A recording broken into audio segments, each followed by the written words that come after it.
Hey guys, welcome back to my channel. Thank you so much for clicking. If you haven't already subscribed, please do so. Hit the notification bell beside the subscribe button so that whenever I put out a new video, you'll get notified and then you can watch it like immediately. So today's video is about an international job as a Jamaican teacher. A lot of times I get questions in my inbox asking me how I got my job in Qatar or even how I got to Japan. Now, every situation is different, but in this video I'm going to be providing you with some websites and some tips, and then after I do so you can do your additional research and then see what works best for you. Now, there are a lot of groups on Facebook, and a lot of you join those groups, but then what you don't realize is that getting a job as a Jamaican teacher, Jamaican citizen, Jamaican resident, who was educated in Jamaica is different than someone who is a Jamaican but holds American citizenship or residency, right? So it's totally different because these schools will oftentimes say that they want native English speakers, and Jamaica is not considered a country that has native English speakers.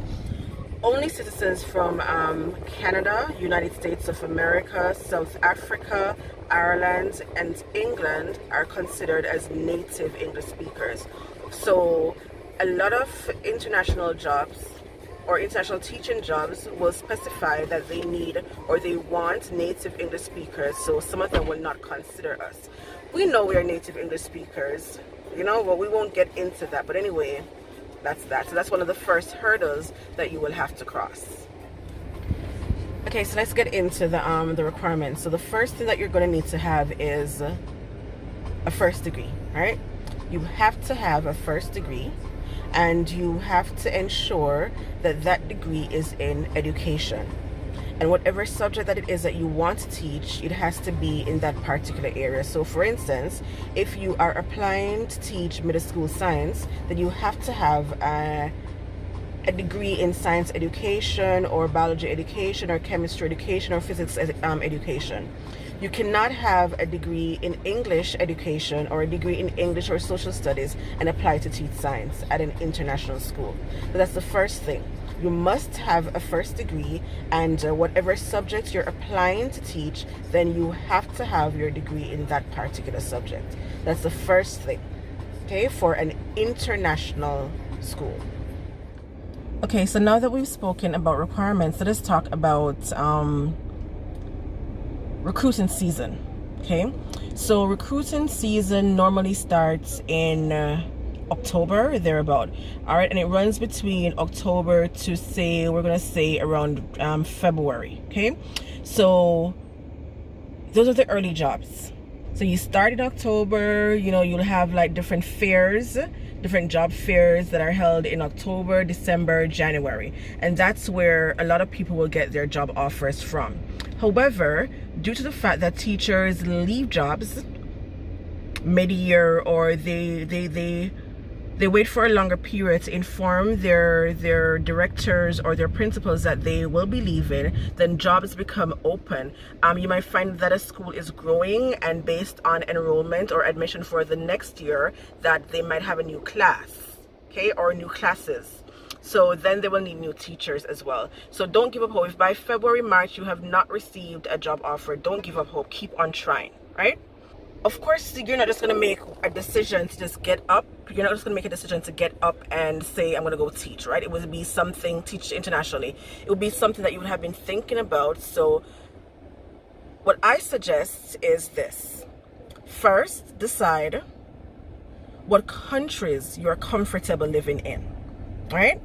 After you have done that, do your research. Go online, go to Google, type in international schools in Ghana, international schools in Dubai, in China, in Japan, wherever you're interested in going, then do that search, right? Research on the type of schools. They will tell you, you go on, you can look on their admission sites, and then you can see what their requirements are. Now, basically, most international jobs are going to have you evaluate your degree. Okay, most international jobs are going to have you evaluate your degree, so make sure you have your degree in hand. You can also get information on what company they will use. Now, you don't have to do this yourself, because most schools, if offered a position, they will actually undergo that for you. Some of them will actually ask you to do it yourself, and then you are reimbursed, but in most cases they will sort that out for you. All right, so now you've decided that you're going to go international. You're going to teach internationally. You want to teach internationally. You have an idea where it is that you want to go. And let me just say this too, don't just limit yourself to say, okay, I want to go to Dubai, I want to go to Abu Dhabi. Okay, say Middle East. If you want to go in that region, say Middle East. There's Abu Dhabi, there's Dubai, there's Qatar, there's Kuwait. Don't just limit yourself to one single country. All right, so now you have an idea where it is that you want to go. So now you need to start looking for jobs, and this is where job database and job sites come in. Now, there are free sites, and there are also sites that you have to pay for.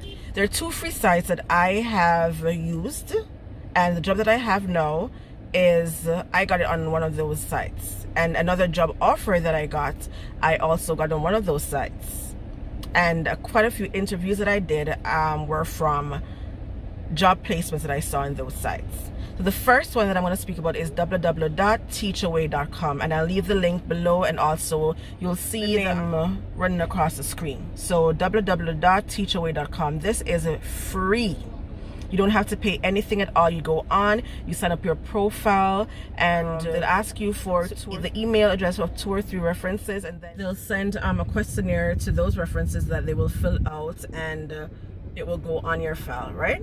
So after that has been done, then you go on the database and you go through and you see jobs that you are interested in. When you find a job that you're interested in, you make an application, and it will tell you if it's a direct to school application, meaning that the application is going directly to the school, or it will tell you if it is going through their recruiters. If it's going through their recruiters, then someone will call you and you'll do a preliminary interview, and then if you pass that preliminary interview, then they'll set up an interview with you with the school. That's teachaway.com.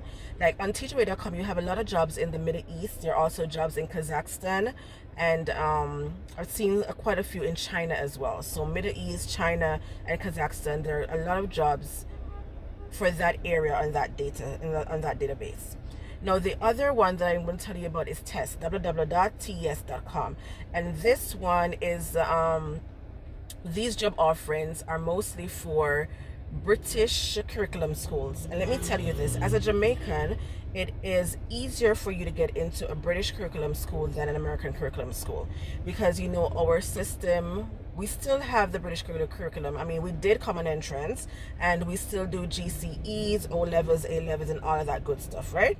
So it's easier for us to get into British curriculum schools, right? So this website, I did 2 interviews on this website, one for a school in Kenya and one for a school in Nigeria.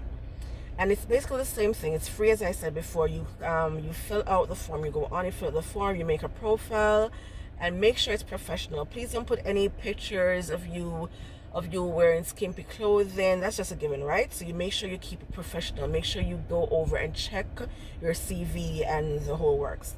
Now, as I'm on the topic of CVs, we all know how to do those, but there are some people who are particularly gifted at doing CVs, okay?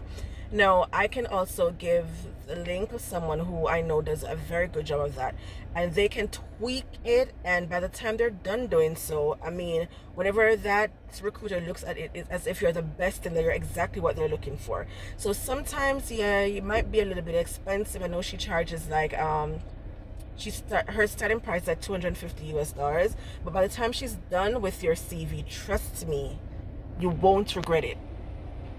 Now let's move on to the paid sites, and let me start with the cheapest one. The cheapest one that I know of is www.thaione.com. Again, I'll put the links below in the description area, and I will also have it running across the screen. So www.thaione.com, and the subscription fee for the year is, I want to say, $36, right? Now, you cannot apply for jobs on this database. It basically only lists all available jobs for you, right? A lot of available jobs. So you go through, and then you decide which job you want, and then there's always going to be the application information. They're always going to have the application information. So you will look at the application information for the specific job that you need, and then you apply. All right, and again, let me just remind you that recruiting season starts in October, so make sure you have all your documents and everything ready for the start or the middle of October. Get on it early, and don't get frustrated. Don't get frustrated because the first time I tried applying internationally, I got through for school in Kazakhstan. At the same time, I also got through for JET on Japan. I chose to go to Japan, and that was fairly easy for me. The next time I tried getting a job internationally, I was applying from October, November, December, January, and I did not get that job until June. Okay, don't give up. Do not give up. And then there are also some like support groups or groups on Facebook. I'll also do some links below that you can ask to join these groups, and they will give you information about schools that are hiring, and they'll also support you and encourage you whenever you're getting discouraged. Then you know, there's that support system, because that's also needed. So Thai Online spoke about that. Another one that I'm going to speak about is search associates. Now this one is way more expensive than Thai Online, but then it's a one-time payment. It's a one-time payment. And I'll give you some more information on that. And a lot of schools do use search, right? A lot of schools do use search, and they will go on that website or in that database to look for teachers. Search also has like job fairs. They have job fairs in Bangkok, they have job fairs in Atlanta. So if you can actually go to one of these job fairs and go in person and speak in person to these recruiters, you might have a better chance. Okay, there's also a recruiter on Facebook, Mary, I don't remember the rest of her, Mary something, I don't remember her name, but she specifically recruits for jobs in the Middle East, specifically Dubai and Abu Dhabi, and I have known of quite a few people who have gotten through her. I will also leave her link here as well. Now another thing is that a lot of these schools have the IB curriculum, right? And they want you to have IB experience, or they want you to have experience using the American curriculum or the British curriculum. So let's speak about IB for a bit. Now I'm going to do an IB training as well. You know, there are some schools who will take you without IB training, and then they'll train you while you're on the job. But a lot of them want you to have prior IB training. So what you can do when you have your summer breaks, if you're really serious about getting a job internationally, then you can sign up for a summer program or whenever and do IB training in your area. So at least you have that. Right, and that I can assure you is a definite plus for you. Then too, for the American curriculum, having experience in the American curriculum or the British curriculum. Now, I know persons who have taken this route, and if you have the time, then this is something that you can do as well. A lot of people will go to America and England, and we know every single year Americans and British people come to Jamaica and recruit, or Jamaican teachers. You can also apply for yourself on sites like VIP and EPI, Faces. Again, I'll leave all the links below. So that's also another way that you can do. So do 2 or 3 years, or 2 to 3 or 2 to 5 years in the States or in Britain. So you have that experience with the American curriculum and the British curriculum, and then it will be a lot easier for you to apply to international jobs or international schools in the other areas or the countries where you want to go. Also, you're in Jamaica, if you can apply for the international schools in Jamaica, there's American International School of Kingston, and there's the one that just opened recently by Rose Hall. There's also Heinz Simonish and some others in Hillel, I think, is also an international school. So if you can get into into one of those schools, some of them use the IB curriculum, some of them use the American curriculum or the British curriculum, and when they see that you have already been in an international school, then that is also an asset. Okay, as I said before, it can be difficult, definitely not as easy as say an American or a Canadian or a British citizen applying for an international job, right? But it's not impossible, and it can be done. It just takes a lot of time and a lot of effort, but if it's something that you really want to do, then there are ways to get around it. So I hope this has been helpful. If I haven't answered, if there's some things that I haven't answered or you can think of other questions, then you can just write your questions underneath and in the comment section, and I will answer them. And please, please, please, please, please share this video with your teacher friends, like, comment, and if you haven't subscribed as yet, please do so. All right, and remember, if you have any questions that you want to ask, things that you would like to have addressed that you think I haven't, then just go in the comment section and ask them, and I will answer. Okay? And I also have, well, I'm currently in Qatar now, so I have a couple of videos up. You might be interested in finding out what life in Qatar is like. So I have some videos up of a typical school apartment, what a typical school apartment looks like, and shopping in Qatar, cost of living, stuff like that. So if you're interested in that, just go ahead, look for that video and watch it. Okay, ciao.